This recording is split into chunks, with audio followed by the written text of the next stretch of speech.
மட்டக்களப்பு மாவட்டம் மட்பாண்ட உற்பத்திக்கு பெயர் பெற்ற ஒரு மாவட்டமாகும். கடந்த காலங்களில் பெய்த வெள்ளத்தின் பின்னர் களிமண்ணை பெறுவதில் சிரமம் ஏற்பட்டாலும் மட்பாண்ட உற்பத்தி தற்போது மீள ஆரம்பிக்கப்பட்டுள்ளது. மட்டக்களப்பு போரதீவு பகுதியில் மட்பாண்ட உற்பத்தியாளர்கள் எவ்வித அடிப்படை வசதியுமின்றி மட்பாண்ட உற்பத்தியை மேற்கொள்கின்றனர். சட்டிகள், பானைகள் போன்ற பல வகையான உற்பத்திகள் தற்போது மேற்கொள்ளப்பட்டு வருகின்றது.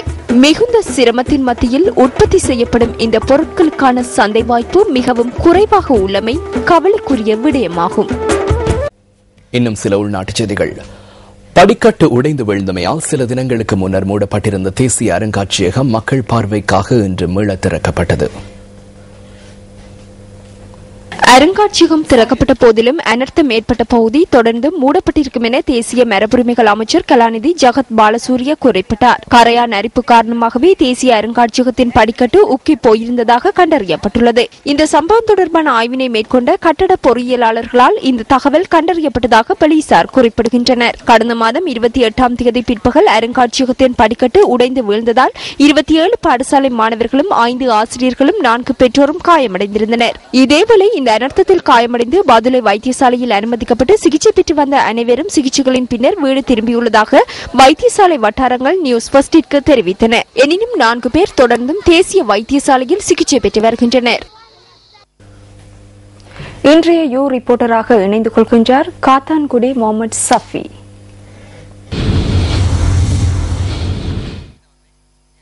நேற்று இரவு 6:80 பழைய கருமனை வீதியில் தனது உறவினர் ஒருவர் முறைகேடான வகையில் வாகனத்தை செலுத்த முயற்சித்த போது சிறிய லொரி வாகனம் வீட்டு முற்றத்தில் நின்று கொண்டிருந்த சிறுவன் மீது பாய்ந்ததில் ஏற்பட்ட விபத்தின் போது 4 வயது சிறுவனான அழகேஸ்வரன் அர்ச்சனன் பரிதாபமான முறையில் அவர் மேல் லொரி ஏறி உயிரிழந்துள்ளார்.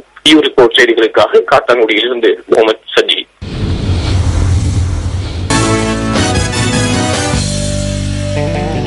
IPL போட்டிகளில் இலங்கை வீரர்கள் பங்கேற்பது தொடர்பில் எழுந்துள்ள சர்ச்சை குறித்து தகவல்களை அறிந்து கொள்வதற்காக விளையாட்டுத்துறை அமைச்சரை நாம் இணைத்துக் கொண்டோம்.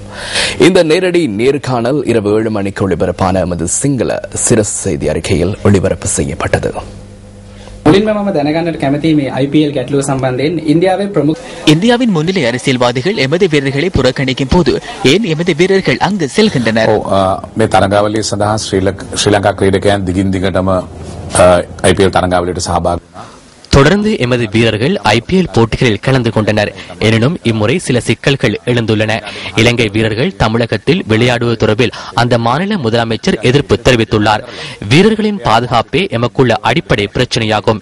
இலங்கை கிரிக்கெட் நிறுவனம் இந்திய கிரிக்கெட் கட்டுப்பாட்டு சபையிடம் இது குறித்து வினவியது. இது தொடர்பில் இந்திய கிரிக்கெட் கட்டுப்பாட்டு சபை எமக்கு எழுத்து மூலம் அறிவித்துள்ளது. தமிழகம் தவிர்ந்த ஏனைய மாநிலங்களுக்கு வீரர்களை அனுப்புமாறு அவர்கள் எமக்கு எழுத்து மூலம் அறிவித்துள்ளனர். பின்னர் நாம் மீண்டும் வீரர்களின் பாதுகாப்பு தொடர்பில் கேட்டோம். வீரர்களின் பாதுகாப்பு தொடர்பில் தமக்கு பொறுப்பு கூற முடியும் என தற்போது இந்திய கிரிக்கெட் கட்டுப்பாட்டு சபை எமக்கு அறிவித்துள்ளது. எனவே தமிழகம் தவிர்ந்த ஏனைய பகுதிகளுக்கு வீரர்களை அனுப்புமாறு அவர்கள் எமக்கு அறிவித்துள்ளனர். தமிழ்நாடு பிராந்தේ හැර අනෙකුත් ප්‍රාන්ත සඳහා මේ ක්‍රීඩකයන් නිවන්න කියලා. මේ ක්‍රීඩකයින්ටම வீரர்களை அனுப்புவதா இல்லையா என்பது தொடர்பில் இலங்கை கிரிக்கெட் நிறுவனத்தினால் நேரடியாக ஒரு தீர்மானத்தை எடுக்க முடியும் அல்லவா? ඍජු තීරණයක් ගන්න මේ ක්‍රීඩකයින් IPL සනක සඳහා සහභාගී කරනවාද නැද්ද කියන එක සම්බන්ධයෙන් ඍජු තීරණයක් ගන්න. නෑ අපි ක්‍රීඩකයන්ට අවස්ථාවක් ලබා දීලා නෑ. ක්‍රිකට් පාලක මණ්ඩලය තමයි මේ තීන්දුව ගන්නේ, අමාත්‍යාංශය නෙවෙයි. வீரர்களுக்கு நாம் இது குறித்து சந்தர்ப்பம் வழங்கவில்லை. அமைச்சே இது தொடர்பில் செயற்படுகின்றது. இந்த விடயம் தொடர்பில் ஆராய்கின்ற போது பல முக்கிய விடயங்களை கவனத்தில் கொள்ள வேண்டும். முதலாவது பாதுகாப்பு, அடுத்தது இந்த பின்புலத்தில் அங்கு செல்ல தாம் தயார் என வீரர்கள் கூறுவார்களா என்பதாகும். மூன்றாவது விடயம், இலங்கையில் யுத்தம் நிலவிய போது இந்திய வீரர்கள் இங்கு வந்து விளையாடினர். நாட்டில் சமாதானம் நிலவுவதாக சர்வதேசத்துக்கு காண்பிப்பதற்கு விளையாடினர்.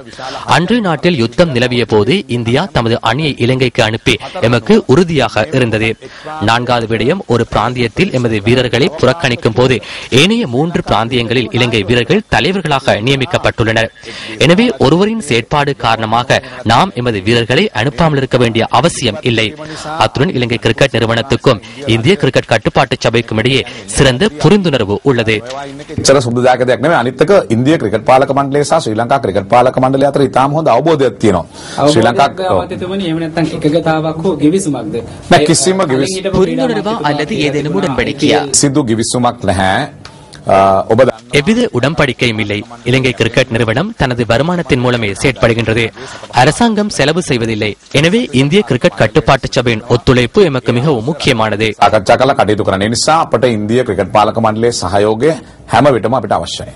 අමතතුමනි අවසාන වශයෙන් අපේ මේ ක්‍රීඩකයන් எமது வீரர்களுக்கு ஏதேனும் ஆபத்து ஏற்பட்டால் யார் பொறுப்பு கூறுவது? සිදු වුණොත් වෙනවට නෙමෙයි. නමුත් අනතුරක් සිදු වුණොත් මේකේ අවසානාත්මක වගකීම කොතනින්ද බාර ගැනෙන්නේ? தெளிவாக இந்திய கிரிக்கெட் கட்டுப்பாட்டு சபை இது குறித்து பொறுப்பேற்றுள்ளது. எந்த ஒரு நாட்டுக்கும் செல்லும் போது பல்வேறு சவால்கள் இருக்க முடியும். எனவே ஏனைய பிராந்தியங்களுக்கு வீரர்களை அனுப்புமாறு இந்திய கிரிக்கெட் கட்டுப்பாட்டு சபை பொறுப்பினை ஏற்றுள்ளது.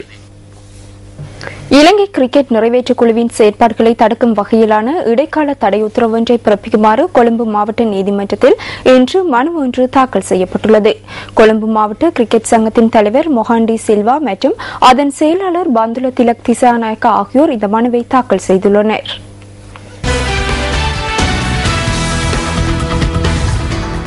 கொழும்பு மாவட்ட நீதிமன்றத்தில் இன்று தாக்கல் செய்யப்பட்ட மனுவில் இலங்கை கிரிக்கெட் நிறுவனத்தின் தலைவர், செயலாளர் உள்ளிட்ட நிறைவேற்றுக்குழு உறுப்பினர்களும் ஜெயந்த தர்மதாசவும் பிரதிவாதிகளாக குறிப்பிடப்பட்டுள்ளனர். விளையாட்டுத்துறை சார் சட்டங்களுக்கு ஏற்ப கிரிக்கெட் நிறைவேற்றுக்குழுவின் பதவிக்காலம் மார்ச் 31ஆம் தேதி நிறைவடைகின்றமையினால் நிறைவேற்றுக்குழுவிற்கு தொடர்ந்தும் கூட்டங்கள் அல்லது பொதுச்சபை கூட்டத்தினை கூட்டுவதற்கு உரிமையில்லை என மனுதாரர்கள் தெரிவித்துள்ளனர். 2013ஆம் ஆண்டு முதல் 2015ஆம் ஆண்டு வரையான காலப்பகுதிக்கு ஜெயந்த தர்மதாச கிரிக்கெட் நிறுவனத்தின் தலைவராக பெயரிடப்பட்டுள்ளமையை ரத்து செய்யுமாறு முறைப்பாட்டாளர்கள் தமது மனுவில் சுட்டிக்காட்டியுள்ளனர்.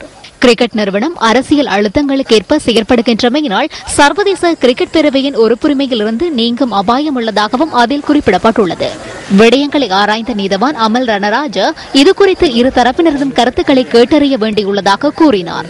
அதன்படி இம்மாதம் 8ஆம் தேதி நீதிமன்றத்தில் ஆஜராகுமாறு பிரதிவாதிகளுக்கு அழைப்பாணை விடுக்கப்பட்டது.